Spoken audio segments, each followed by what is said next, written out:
झुनझुनपुर गांव के जमींदार रोशन सिंह की बेटी माया बहुत ही अकड़ वाली थी, इसलिए वो गांव की सभी लड़कियों के सामने बहुत घमंड में रहती थी। उन्हीं में से एक लड़की प्रीति, जो जमींदार के खेतों में काम करने वाले गरीब किसान की बेटी थी। माया उसे भी अपने सामने कुछ नहीं समझती थी। जब देखो वो प्रीति पर हुक्म चलाती रहती थी। प्रीति, सुबह से तुझे कितने बुलावे भेजे, तू आई क्यों नहीं? चल, ये पकड़ मेरा थैला, मुझे बाजार जाना है। मुझे अपने लिए चूड़ी, बिंदी, पाउडर वगैरह वगैरह बहुत कुछ खरीदना है। पर अभी तो मुझे रोटी बनानी है, थोड़ी देर बाद चले? नहीं, थोड़ी देर बाद नहीं, अभी चल। फिर मेरे पास समय नहीं है। और अब तू मुझे मना मत करना, क्योंकि तू जानती है अगर तू मुझे मना करेगी तो मुझे गुस्सा आ जाएगा। फिर मैं बापू को बोलूंगी, और बापू को तो तू जानती ही है, अगर किसी बात पर मैं नाराज हो जाऊं तो बापू तो तुम सब पर बहुत गुस्सा करेंगे। प्रीति बिटिया, रोटी मैं बना लूंगी, जा तू इसके साथ चली जा, बेकार में ही जमींदार साहब गुस्सा करे। पर माँ, तुम अभी अभी खेत से काम करके आई हो, तुम भी तो थकी हुई हो। कोई बात नहीं बिटिया, तू इसे जानती है कि ये कैसी है। अगर इसने तेरी शिकायत जमींदार साहब से कर दी तो वो सारा गुस्सा मेरे ऊपर और तेरे बापू के ऊपर निकाल देंगे, ठीक है? पर माँ, मैं जल्दी आने की कोशिश करूंगी, ज्यादा काम मत करना, तुम आराम कर लेना। माया प्रीति को ऐसे ही तंग करती थी, पर प्रीति की मजबूरी थी उसकी बातों को मानना। इसी बात का फायदा हमेशा माया उठाती रहती थी। माया, हम बहुत देर से बाजार निकले हुए हैं, घर चले, अम्मा इंतजार कर रही होगी। रुक, अभी तो आई हैं, मुझे वो सामने की दुकान से अपने लिए झुमके लेने हैं। भैया, ये झुमके कैसे दिए? 50 रुपए जोड़ी है। एक काम करो, ये वाला और वो दोनों भी, ये सारे कर दो। देख प्रीति, ये झुमका मुझ पर कैसा लग रहा है? बहुत सुंदर लग रहा है माया, ले लो, तुम पर बहुत अच्छा लगेगा। वो तो लगेगा ही, इस पर कहने वाली कोई बात नहीं है।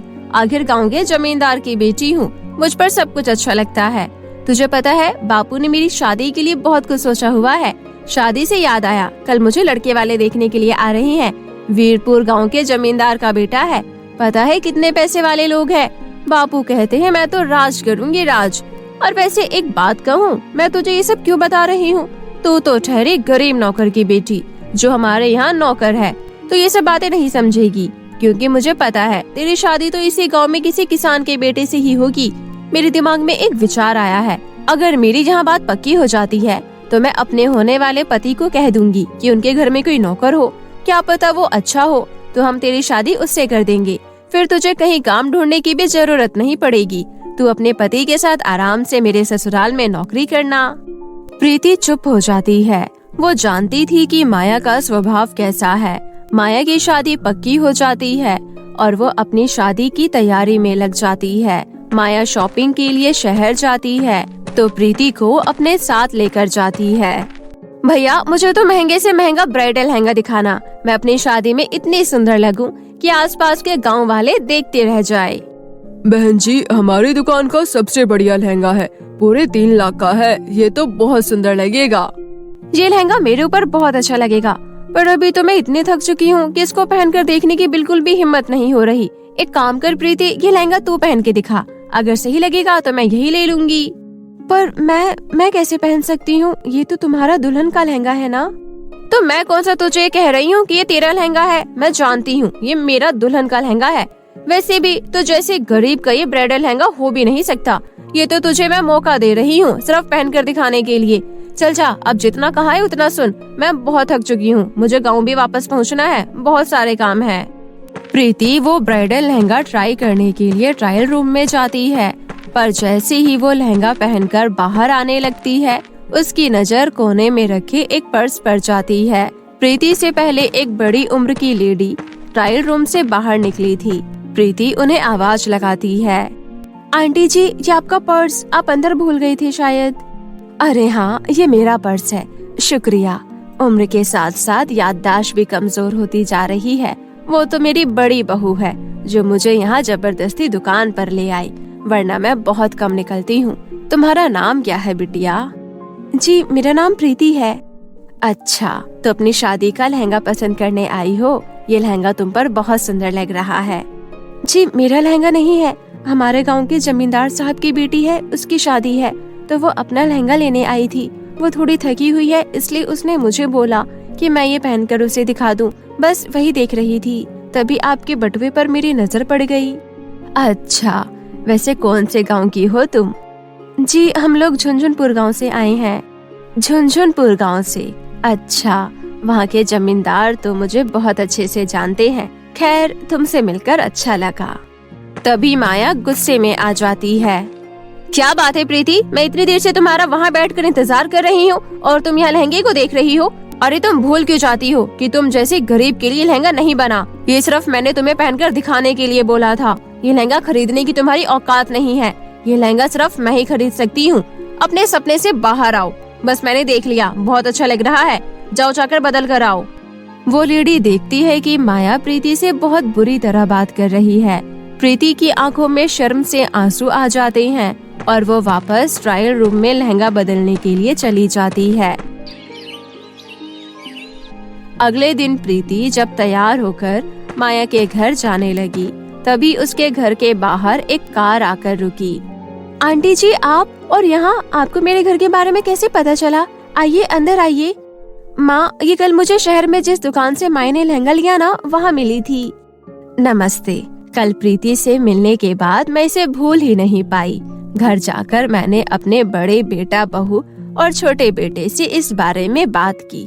बहन जी, भाई साहब, मैं प्रीति को अपने घर की बहू बनाना चाहती हूँ। मैं अपने छोटे बेटे राहुल के लिए आपकी बेटी प्रीति का हाथ मांगती हूँ।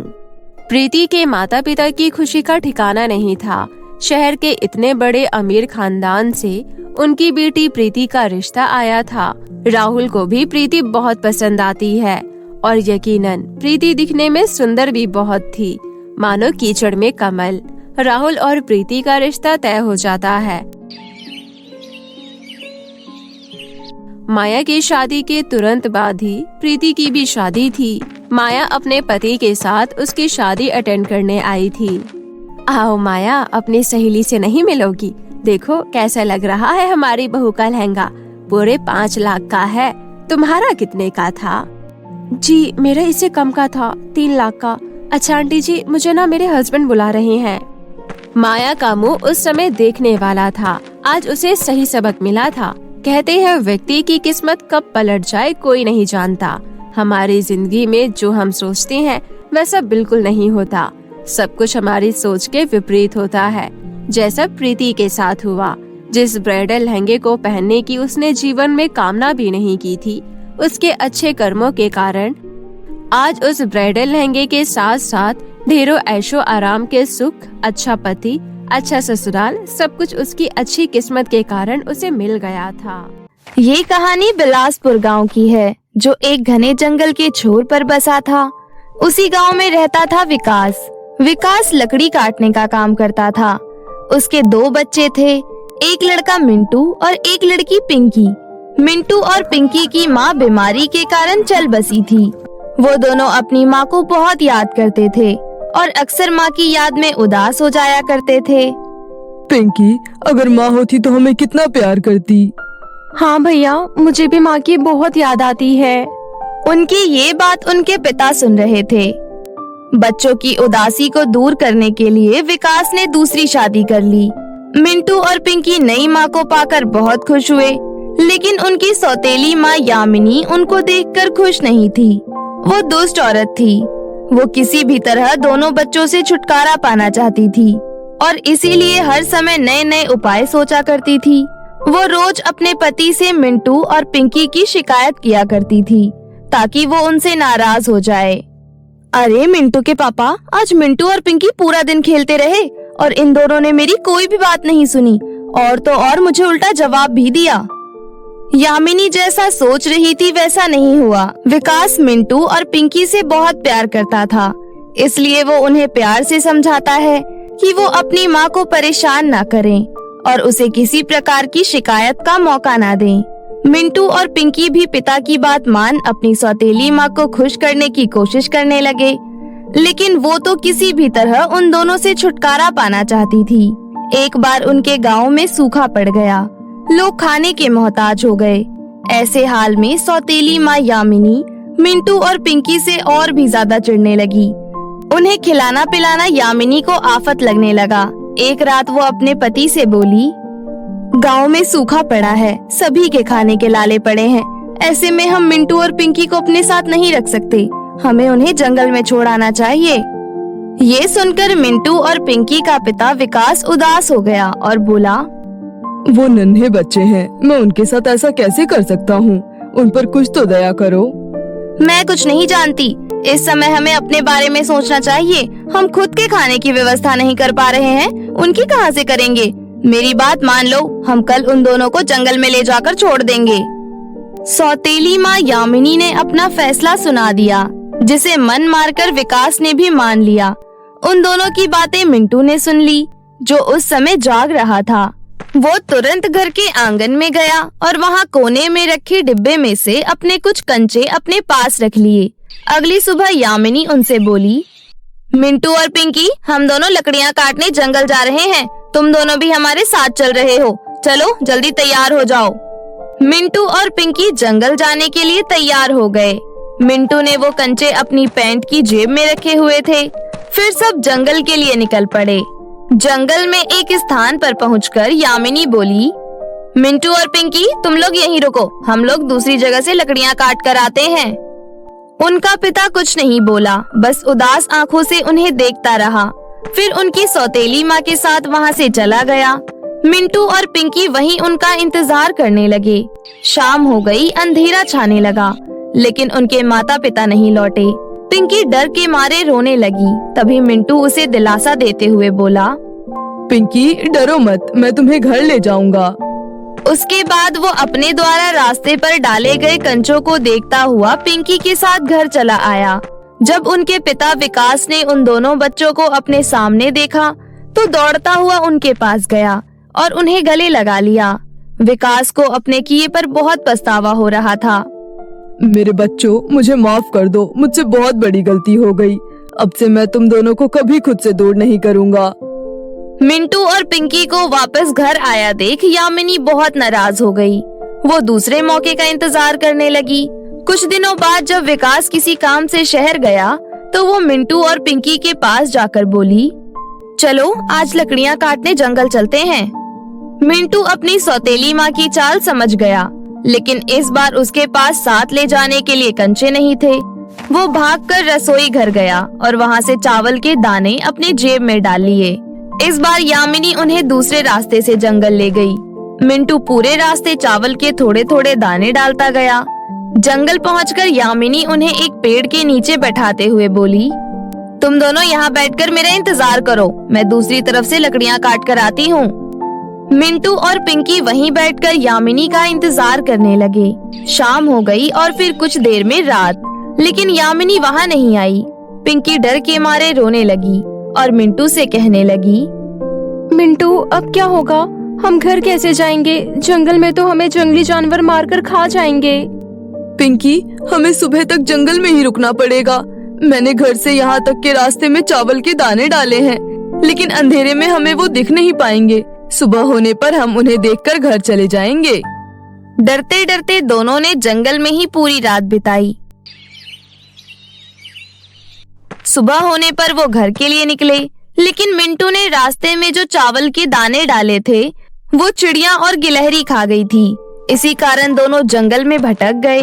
भटकते भटकते वो एक जगह पहुँचे जहाँ उन्हें एक खूबसूरत चॉकलेट का घर दिखाई दिया। वो घर केक, आइसक्रीम और लॉलीपॉप से बना हुआ था। उसमें ढेर सारी कैंडी और चॉकलेट भी थी। उस घर को देखकर दोनों की भूख जाग गई। दोनों उस घर के पास गए और चॉकलेट, कैंडी, आइसक्रीम, केक खाने लगे। तभी एक बूढ़ी औरत वहाँ आई। उसे देखकर मिंटू और पिंकी डर गए। दोनों को डरता देख बूढ़ी औरत बोली, डरो नहीं बच्चों, ये मेरा घर है और मैंने इसे तुम जैसे बच्चों के लिए ही बनाया है। आओ आओ, अंदर आओ, मैं तुम्हें अच्छा अच्छा खाना खिलाऊंगी। दोनों भूखे थे, इसलिए बूढ़ी औरत के साथ घर के अंदर चले गए। बूढ़ी औरत ने उन्हें ढेर सारा खाना खिलाया। खाना खाकर मिंटू और पिंकी बहुत खुश हुए। उन्होंने बूढ़ी औरत का धन्यवाद किया और उसे अपने साथ घटी सारी घटना बता दी। उन्होंने उसे बताया कि वो अपने घर का रास्ता भूल गए हैं और वो जंगल में भटक गए हैं। उन्होंने बूढ़ी औरत से पूछा, क्या आप हमें हमारे घर पहुंचा देंगी? ये सुन बूढ़ी औरत जोर जोर से हंसने लगी। अब तुम लोग यहाँ से कहीं नहीं जा सकते, तुम्हें यहीं रहना होगा। मैं तुम दोनों को खाकर अपनी भूख मिटाऊंगी। बूढ़ी औरत की ये बात सुनकर दोनों बच्चे डर जाते हैं। तभी अचानक वो बूढ़ी औरत एक डायन के रूप में बदल जाती है, जो छोटे बच्चों को मारकर खा जाया करती थी। केक, आइसक्रीम, चॉकलेट वाला घर उसने बच्चों को आकर्षित करने के लिए ही बनाया था। उसने मिंटू को एक पिंजरे में कैद कर दिया और बोली, लड़के, तू इस पिंजरे में बंद रह। जब मोटा ताजा हो जाएगा तब मैं तुझे खाऊंगी। पिंकी को उसने घर के कामों में लगा दिया। मिंटू और पिंकी डर में जीने लगे। वो दोनों वहाँ से बाहर निकलने का उपाय भी सोचते रहते थे। एक दिन बूढ़ी डायन पिंकी से बोली, आज एक बड़े बर्तन में पानी गरम करो, मैं उसमें मिंटू का सूप बनाकर पीऊंगी। बूढ़ी डायन की बात सुनकर पिंकी डर गई और उसने ये बात जाकर मिंटू को बताई। पिंकी की बात सुनकर मिंटू को यहाँ से बाहर निकलने का उपाय मिल गया। उसने वो उपाय पिंकी के कान में बता दिया। फिर पिंकी एक बड़े से पतीले में पानी गरम करने लगी। कुछ देर बाद बूढ़ी डायन आई और पिंकी से बोली, पानी गरम हो गया क्या? मैं इतनी छोटी सी हूँ और ये पतीला इतना बड़ा, मैं इसमें जाकर कैसे देखूं कि पानी गरम हुआ है या नहीं? आप खुद ही देख लो ना। बूढ़ी डायन बोली, ठीक है, मैं ही देखती हूँ। उसके बाद बूढ़ी डायन एक स्टूल पर चढ़ी और गर्म पानी में झांक कर देखने लगी। तभी पीछे से पिंकी ने उसे गर्म पानी के पतीले में धक्का दे दिया।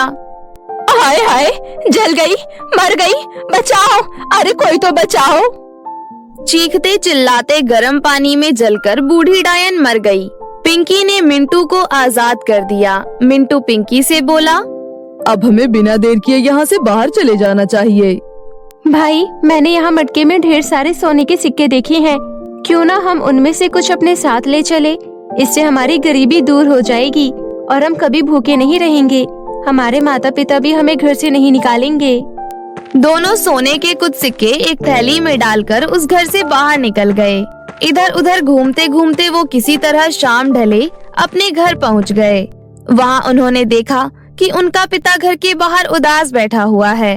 वो जब पिता के सामने जाकर खड़े हुए तो उन्हें देखकर विकास रोने लगा और उन्हें गले लगाते हुए बोला, बच्चों, मुझे माफ कर दो, मेरी वजह से तुम्हें इतनी परेशानी हुई। अब तुम्हें कोई परेशानी नहीं होगी। मैंने तुम्हारी सौतेली माँ को घर से निकाल दिया है। मिंटू और पिंकी ने अपने साथ घटी सारी घटना अपने पिता विकास को बताई और फिर उसे सोने के सिक्कों वाली थैली दी। उन सोने के सिक्कों से उनकी गरीबी दूर हो गई और वो खुशी खुशी रहने लगे।